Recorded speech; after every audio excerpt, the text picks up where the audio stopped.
जय श्री हरि दोस्तों। प्रभु के श्री कमल चरणों में प्रीति और अनुराग होना जीवन की सबसे बड़ी उपलब्धि है। सबकी रुचि और भावना अलग अलग होती है, इसलिए साधन भी भिन्न भिन्न प्रकार के लोगों के लिए अलग अलग है। यह सनातन धर्म का गौरव है। एक भक्त को जन्म देकर उसकी जननी कृतार्थ हो जाती है और उसका कुल पवित्र हो जाता है। जीवन में सद्गुणों को अर्जित करना चाहिए, क्योंकि सद्गुणों से रिझाने पर ही प्रभु अपने आप हमारी ओर आकर्षित हो जाते हैं।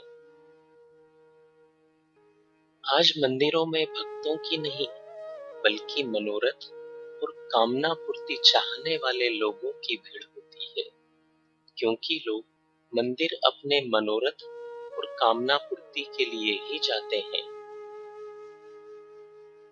जब तक आंख, कान और मुंह का आहार शुद्ध नहीं होगा, तब तक भजन मार्ग में हमारी उन्नति नहीं होगी। भक्तों के भाव में भगवान विराजमान हो जाते हैं। भगवान को सिर्फ भाव का आसन चाहिए। भक्ति हमें दुर्बल जानकर, अयोग्य जानकर कभी भी हमारा त्याग नहीं करती। यह भक्ति माता की कितनी बड़ी कृपा है। पूर्व के पुण्यों से भक्ति जीवन में आती है और कथा और सत्संग से भक्ति जीवन में स्थिर होती है।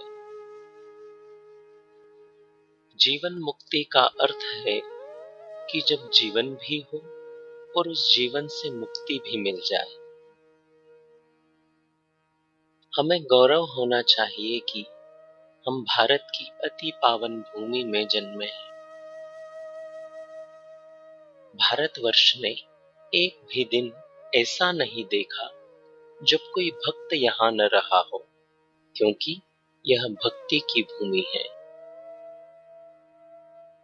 भारत भूमि सबसे संस्कार युक्त भूमि है। जीवन में प्रतिकूलता और प्रलोभन हमें धर्म पथ से हटाने का प्रयास करते हैं, पर हमें धर्म के सिद्धांत पर चलते रहना चाहिए। भक्ति हमारे सभी अवगुणों और दोषों के साथ हमें स्वीकार करती है। भक्ति में हमें अपने आराध्य के अतिरिक्त अन्य किसी संसारी की ओर नहीं देखना चाहिए। भक्ति अनन्य होनी चाहिए। भक्ति में प्रभु के अलावा अन्य कोई भी नहीं होना चाहिए। हम प्रभु सेवा करना चाहते हैं, यह बात सबसे महत्वपूर्ण है। अभी हम कितनी कर पा रहे हैं, यह उतना महत्वपूर्ण नहीं है। भक्तों का कभी पतन या नाश नहीं होता, यह प्रभु का बनाया विधान है। भक्ति का मार्ग ऐसे परमानंद का है जिस पर चलकर कोई भी संसार में वापस नहीं लौटता। अगर प्रभु सबसे अधिक किसी से स्नेह करते हैं तो वह अपने भक्तों से करते हैं। अगर आप नित्य अपने मोबाइल पर भक्ति संबंधित विचारों को पढ़ना चाहते हैं तो स्क्रीन पर दिखाए जा रहे नंबर पर श्री हरि लिखकर हमें व्हाट्सएप कर दीजिए। जय श्री हरि।